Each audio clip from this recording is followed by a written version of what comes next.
Salve Regina, Mater misericordiae, vita dulcedo, estes nostra salve.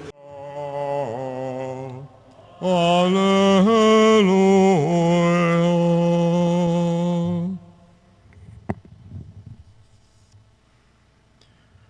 A reading from the Lord be with you.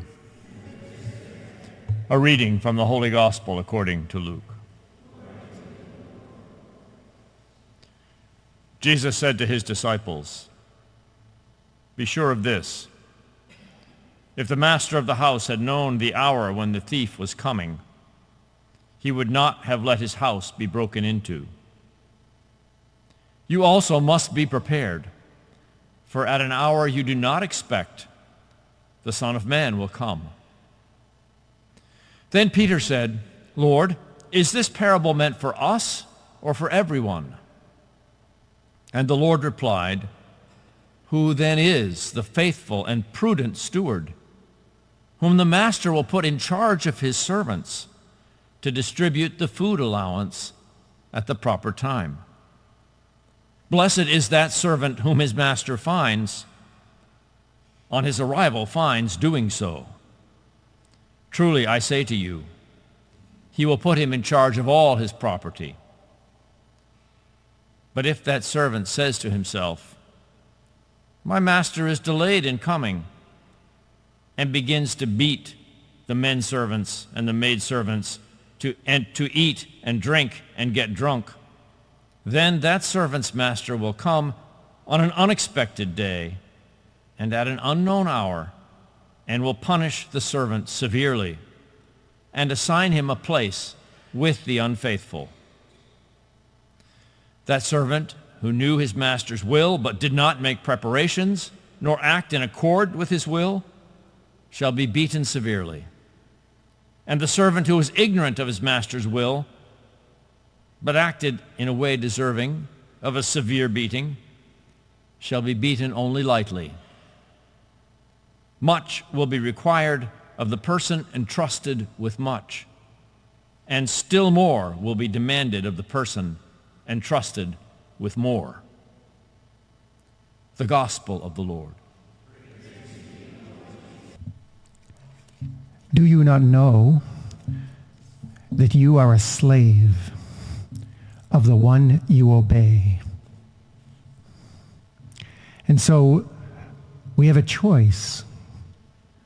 You can either be a slave of sin, which leads you to death, St. Paul says, or you can be a slave of obedience to God, who puts you on the right track in what we call righteousness.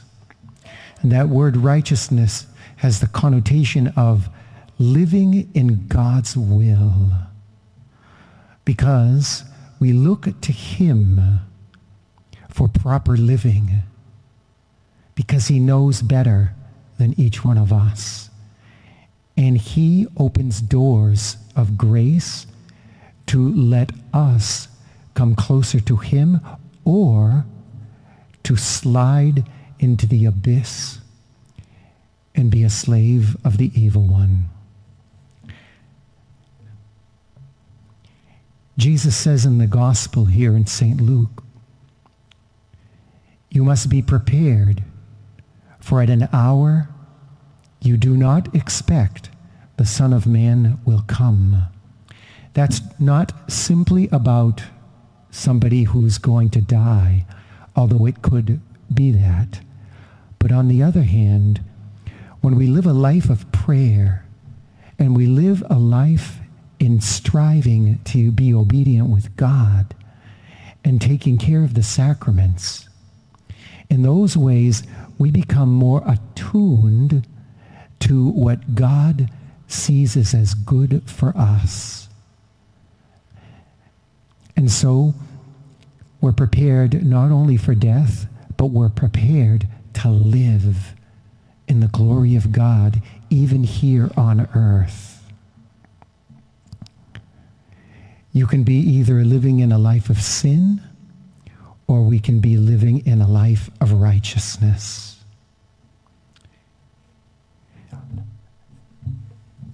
And so it's up to us to make some choices here. The life of sin versus the life of sanctity.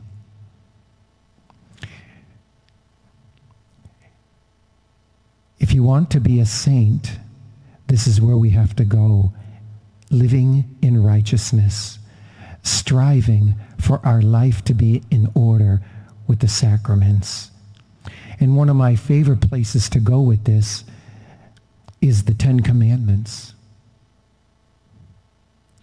They reveal everything to us about how to conduct our lives properly.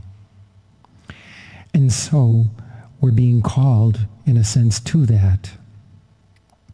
Because this is what God has given to us. Now, some of you might be thinking, I don't think I can be that good, or I'm not sure if I'll be successful.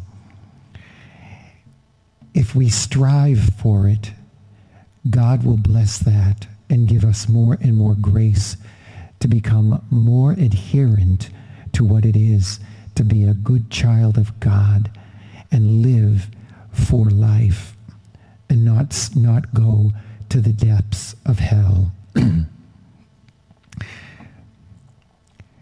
There's a saying that the difference between the saint and the sinner is this. The sinner is a slave to everything that pulls him under. The saint is the one who gets up and keeps trying.